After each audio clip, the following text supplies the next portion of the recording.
Hey Pandas, Peter von Panda here. I just picked up a mobile Bluetooth keyboard for my iPad mini.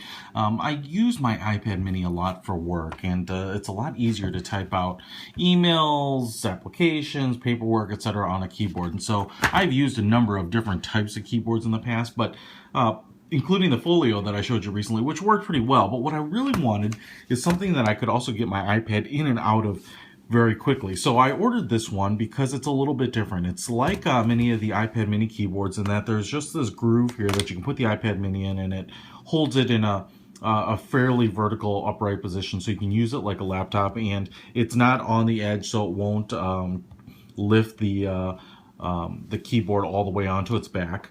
And it's nice. It has a micro USB port there and a little battery, and it's silver. It's got this kind of aluminum finish. I don't think this bottom side actually feels a little bit like metal, but the rest of it is just clearly plastic that's spray painted silver.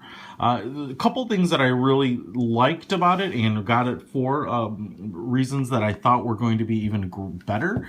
First of all, I will quickly show you. There's just a power button here. You throw it on, you turn it on like that. You know, it's not a real high quality fit and finish on anything. The connect button here is you just press it and then go ahead and pair your device to. I also had a Bluetooth mini keyboard that, or iPad mini keyboard that did not seem to repair automatically when I turned it on. So I actually just got rid of it.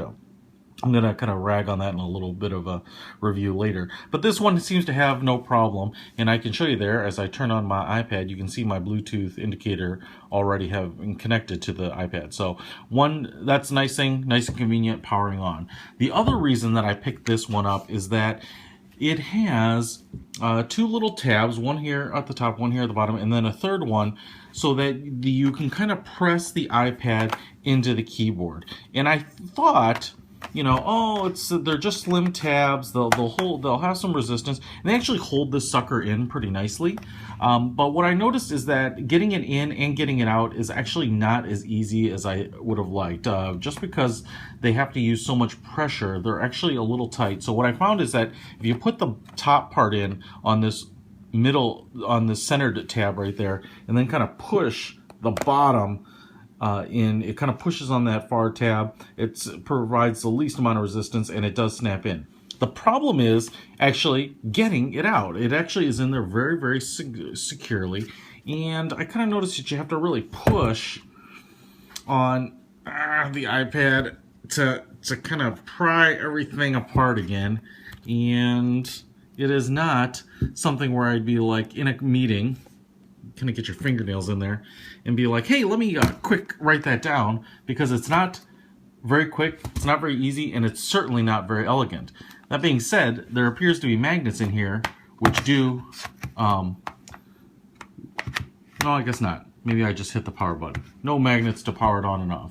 So what I thought was going to be a nice, elegant, quick release, I can throw the keyboard away so I can just use the iPad and its simplistic glory for quick meetings, did not turn out to be that way. The clips are okay, but they're not very convenient. There are keyboards that are very similar to this that just have a rubber strip around the end, and then you can kind of push the iPad in there, and they just hold it in with a little bit of pressure.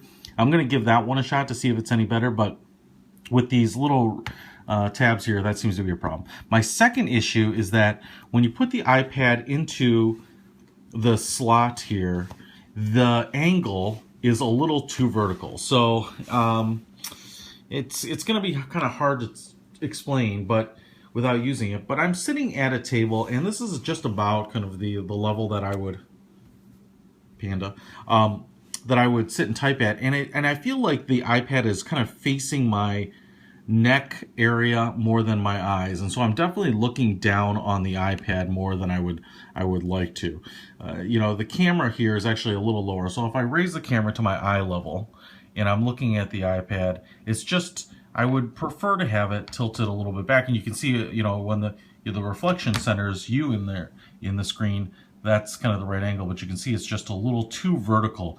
I'm actually a little surprised because you can kind of make this groove as wide as you want, which is going to help that angle, but they were just pretty stingy on it and made it a little vertical there. But again, this wasn't a very expensive keyboard case. I think 15 or 20 bucks. It's not a super high quality, you know, it's not something that I would that has any particular branding. It's kind of just an imported, right here, made in China Bluetooth keyboard case. So it will work. I will probably keep it around for times when I'm looking for just a quick keyboard to throw in my backpack, but this isn't one I want to keep with me on a day-to-day basis. So Peter Von Panda with a mobile Bluetooth keyboard for my iPad mini. We'll check out some more and see if we can find something that really hits the sweet spot. Panda out.